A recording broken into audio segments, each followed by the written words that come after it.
Hey everybody, it's Benny One and I'm back at you with some movie reviews, and today we're kicking off my Star Wars review series, everybody. That's right, we're going to start in chronological order, not release order, and we're going to start off with Episode 1, The Phantom Menace. This movie came out in 1999, just a couple years after George re-released the original trilogy in 1997. That summer, he re-released the original 3 movies in movie theaters with the added special effects that they went back and added into those movies. So just a couple years later, we got a whole new trilogy going on, and it was all about showing Anakin become Darth Vader and the Empire rise and take over the galaxy, basically. That's the gist of this prequel trilogy, is showing how the Empire came into power and Anakin falling to the dark side and turning into Darth Vader. That's basically the whole point of this prequel trilogy. And I was young when this movie came out. And I was like 11 or 12, I think. So I went to the movie theater like 6 or 7 times and watched this movie. I was totally the target audience for this movie. Like, totally the target audience for this movie. So this movie is jam-packed with a cast, like jam-packed. You have Ewan McGregor, who plays a very young version of Obi-Wan Kenobi in this movie. He's a Padawan. 2, Liam Neeson's Qui-Gon Jinn. He is one of the standouts in this movie. He is awesome as Qui-Gon Jinn. Badass Jedi. I love him and Obi-Wan's interactions together. And then we have Natalie Portman. She plays Queen Amidala. Padme, everybody. I like her in this movie. I think I prefer her the most in the second one. But yeah, she does a pretty good job in this movie, and they kind of do a little trick with her in the movie where she's actually, when she's Padme pretty much the whole entire movie, she's actually undercover as the queen, and she has a body double standing in for her pretty much the whole movie as the queen. So that's kind of cool. I like that. Jake Lloyd plays our young version of Anakin. I like Jake Lloyd in Jingle All the Way. I don't know if he was the proper kid to play this young version of Anakin. Now that I'm older, I don't know if it was the dialogue that they had him do with the script or him in general. So I'm not gonna fault him totally for it, but I think I probably, in my brain, I probably could pull quite a few other young actors at that time to probably play that character, but he did okay. It wasn't bad. His dialogue, though, the dialogue that they gave him, it was very juvenile. That's the one thing about this movie, is very juvenile. And that's why I said when I was like, 11 or 12 when this came out, I was like the target audience for this movie, because it was very juvenile with the script, the dialogue with our characters like Jar Jar Binks. Probably one of the worst Star Wars characters they've ever created. I could see what George was trying to do with him, but very juvenile with him. His humor, his dialogue, his interactions with everybody, it was just a little too much, honestly. Ian McDiarmid is in this movie, everybody. He plays Palpatine.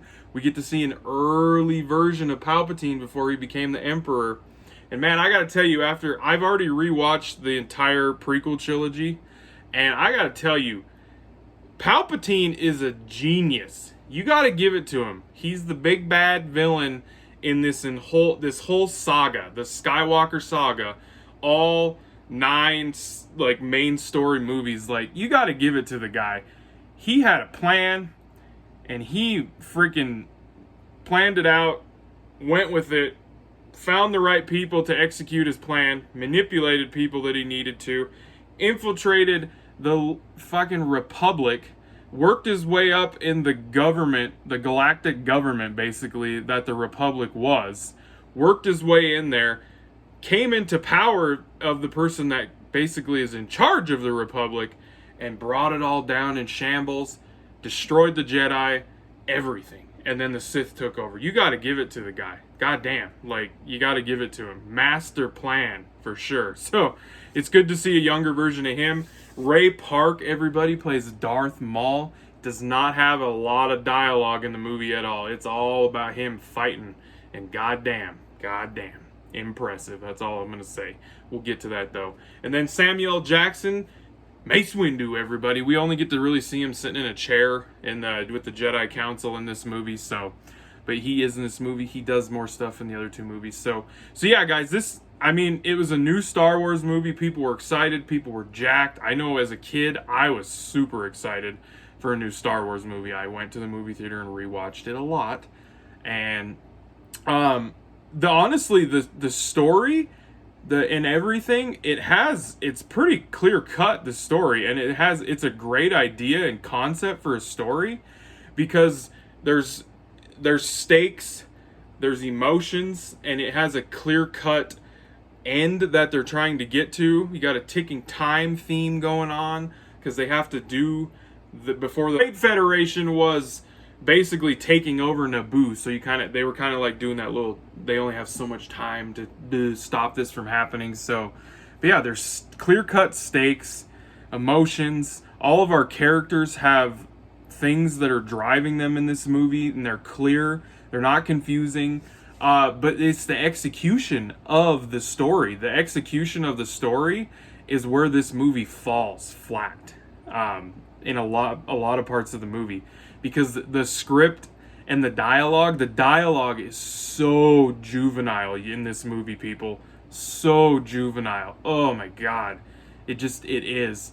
There are great things about this movie, though. There really is. The lightsaber fights, no matter when they're on screen, are awesome. Especially the one with Obi-Wan, Qui-Gon, and Darth Maul at the end. Awesome shit. And yes, it's super choreographed. But you know what? This was about the Jedi when they were in their prime, when they were at their highest high. They had the best members that had ever been in the Jedi and in the Jedi Council, at the everything. So, like, I would say you should expect them to be badass and over the top, because they were at their most high that they had ever been in the history of the Jedi. So I totally understand why they were going with what they chose to do with the lightsaber fights, because to me it makes sense. So the pod racing scene, awesome. One of the best freaking parts of the damn movie. The pod racing shit, great. It's awesome to see the early beginnings of characters like Anakin, Palpatine, Obi-Wan, C-3PO, R2-D2. It's just cool to see the early beginnings of these characters and where this story started out from the original trilogy. We get to see Jabba the Hutt. There's so many characters sprinkled in this movie that we've seen in the other trilogy that came after this story. So, but yeah, I think the story and stuff, like, if they just would have executed it a little bit better, this movie could have turned out to be something pretty damn good. So, but overall, I do find this movie still, there's enough in this movie that I like still, and it entertains me still with lots of parts in the movie. Yes, it's very juvenile. Jar Jar Binks is a horrible character. It's kind of cringy to watch him, honestly, to tell you the truth.